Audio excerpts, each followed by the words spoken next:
하겠습니다. 역시 내리실 쪽은 왼쪽입니다. 동작에 가면요, 뭐 대략 우리 같은 구니까 알죠. 남성력이 가장 이수역, 사당력 이런 쪽이거든요. 그러니까 이수역이나 동작력이나 사당력 가면은 나경원 이수진을 볼 수가 있어요. 근데 재밌더라고. 사진 하나 찍힌 게 있는데 오늘 준비를 안 했는데 제가 봤는데 나경원 유세를 하고 있어요. 근데 앞에 사람이 없어.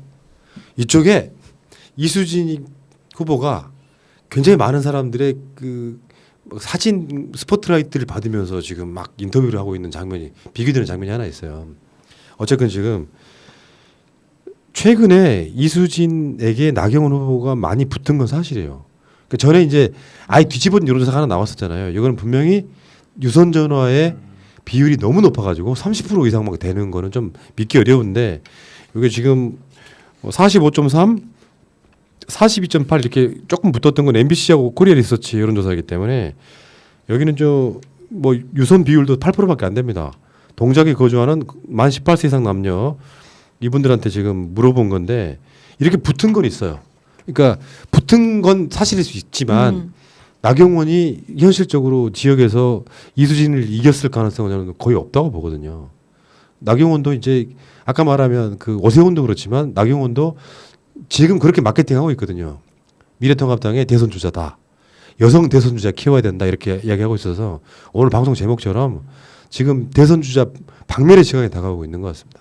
그러니까 이번 선거의 특징 중에 하나가 정당 투표가 그 수도권에선 철저하게 이루어진다는 겁니다. 그러니까 호남도 그렇지만, 그러니까 지금 정치 신인들이 나온 곳에서 민주당의 결집이 많이 생기고 있거든요. 그러면은 그 신인들 한 명 한 명 역량을 보면 선거운동도 조금 미숙하고, 그다음에 언론을 대한 태도도 좀 미숙합니다. 하지만 그럼에도 불구하고 민주당을 지지하는 사람들이 적극적으로 지금 결집하는 게 보여요. 그러니까 유세할 때 현장에는 안 나오지만 뭐 댓글을 단다든지 아니면 여론조사 표집 과정에서 의사표현을 하고 있거든요. 이거는 제가 보기에는 그 1번 선거운동이 누구냐면 이건 법률적으로는 지금 하면 안 되지만 문재인 대통령입니다. 그러니까 문재인 대통령에 대한 지지, 그리고 지금 정권 이제 다다음 달이면 벌써 만 3년을 이제 넘어섭니다. 그럼 앞으로 남은 2년 동안 대통령이 하고자 하는 국정 철학을 이어가기 위해서는 강력한 여당이 필요하다고 국민들이 생각하는 거죠.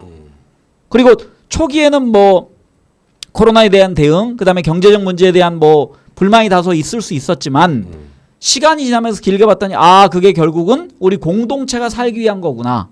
그런 생각을 요즘 국민들이 많이 하는 것 같아요. 그래서 대통령의 지지율이 고공행진 중입니다. 그러니까 50%를 넘어서서 집권 3년차를 넘은 대통령이 전례를 찾아볼 수 없는 거거든요.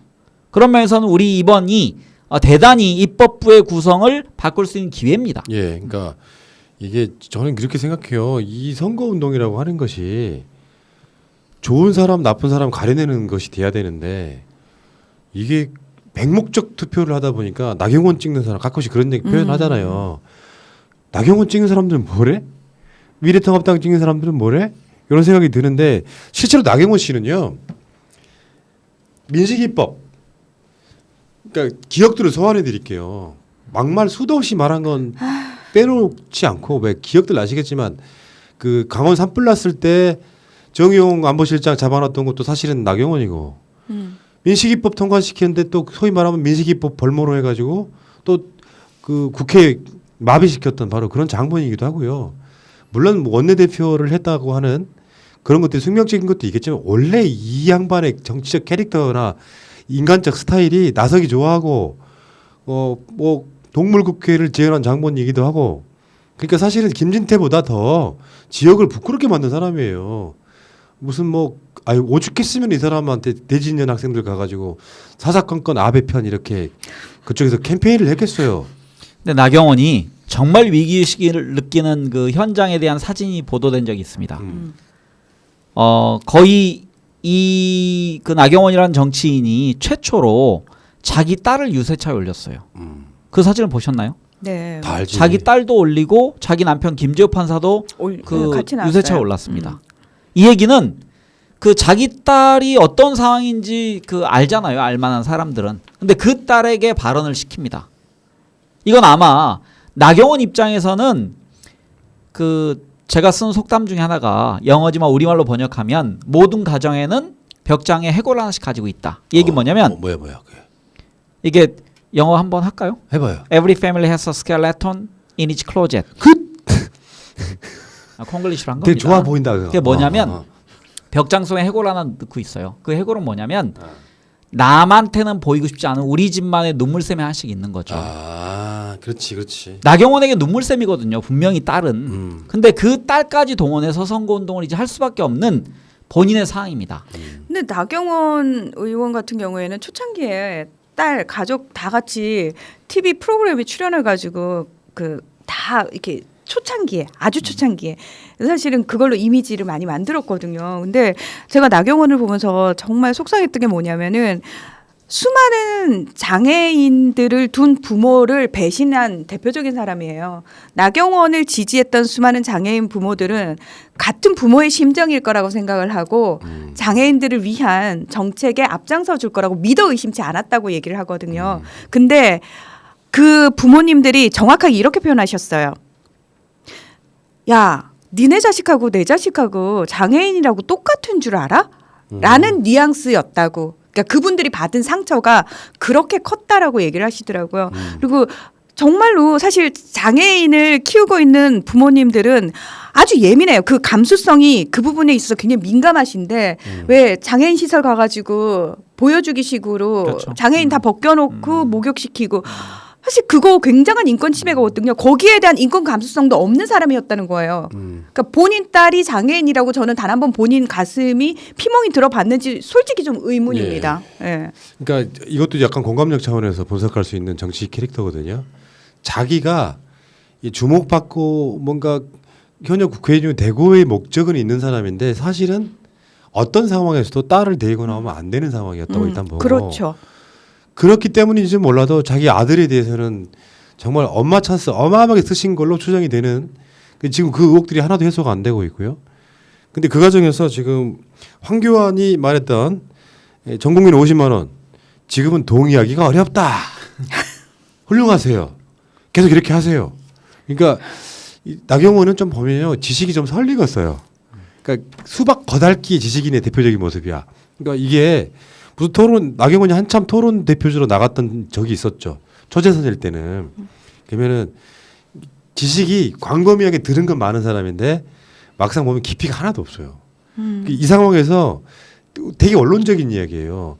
50만 원 지급 동의하기 어렵다의 기본적인 건 그러니까 이분이 제가 끊어서 죄송합니다. 이분이 50만 원 동의하기 어렵다. 200만 원 줘야 된다라고 생각한 사람입니다. 아니야. 그게 아니라 전 국민 지급은 동의하기 어렵다. 이런 거니까. 그러니까 그래요? 이게 뭐랄까 선거 전에는 불리할 것 같아서 전 국민은 지급해야 되는데 원론적으로는 동의하지 않는다. 이런 식의 뉘앙스로 이야기한 거거든요. 깊이가 없어요. 기본소득 개념을 알까요? 난 모른다고 봐. 국가의 존재 이유를 알까요? 난 모른다고 봐. 하나도 모르는 사람인데 깊이 하나도 없는 진짜 내가 봤을 때는 오직 좋은 집안 돈 있는 집안에 태어나가지고 아직까지 공감력 가져본 적이 한 번도 없는 정치인이에요. 약간 AI 같은 스타일. 제가 알고 있는 일화 하나만 소개할까요?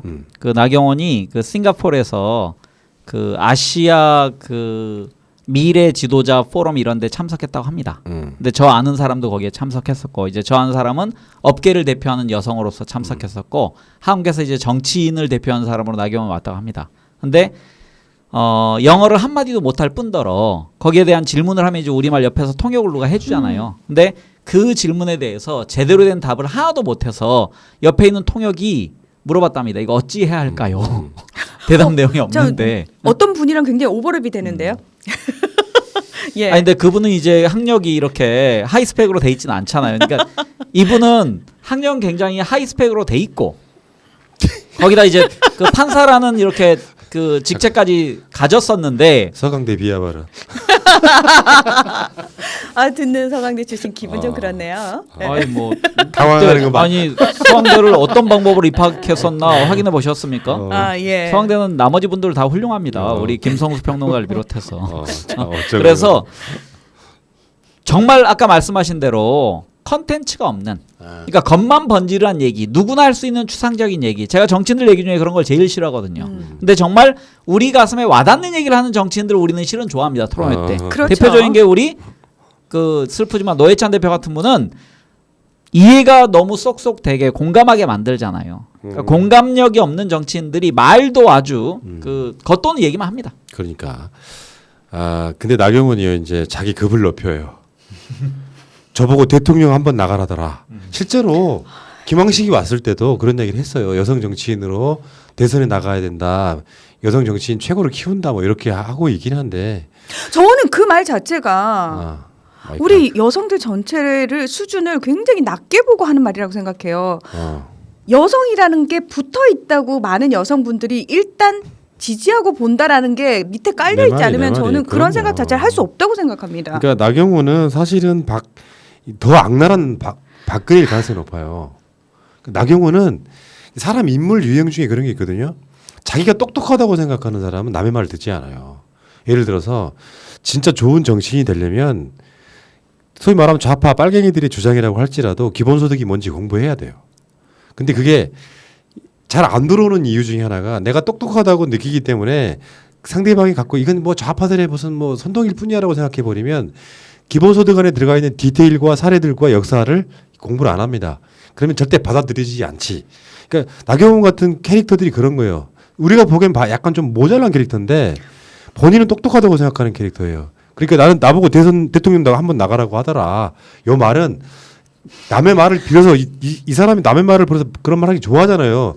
블룸버그가 어쨌다. 문재인 대통령한테 어쨌다 이렇게 하는 것처럼 본인이 대통령 반열이라고 착각하는 이 상황까지 온 거예요. 이런 사태가 벌어지는 겁니다. 지금.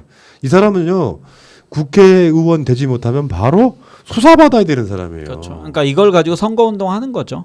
그러니까 내가 그 대통령이 될 사람이고 나를 동작이 다시 선택하면 대통령급 레벨에 있는 정치인이기 때문에 초선과는 내가 다른 정치력을 보여줄 거다라고 얘기하는데 실은 국민들이 잘 아셔야 될 게 여당 후보를 뽑는 것이 국회에서 예산을 책정하거나 모든 면에서 시장, 구청장과 그 협업을 한다는 측면에서 절대 유리합니다. 착각하지 마십시오. 우리가 방송하면서 가장 욕을 많이 먹었던 지역이 김진태의 춘천하고요. 나경원의 동작을이었어요. 최근에 이제 새로운 신흥 지역구 하나 떠올랐지. 연수을 이렇게. 그 지역은 부끄러워서 못 살겠다는 건데 이번에 확실하게 표로 심판해 주시기 바라겠고요. 대통령 한번 나가라고 하더라. 얼마나 나가고 싶으면 이러실까요? 나경원이 오세훈이 다 그렇고 지금 자신을 대권주자 바늘에 올려놨으니까 한번 전멸시키는 선멸하는 박멸하는 바로 그런 날이 왔으면 빨리 왔으면 좋겠습니다.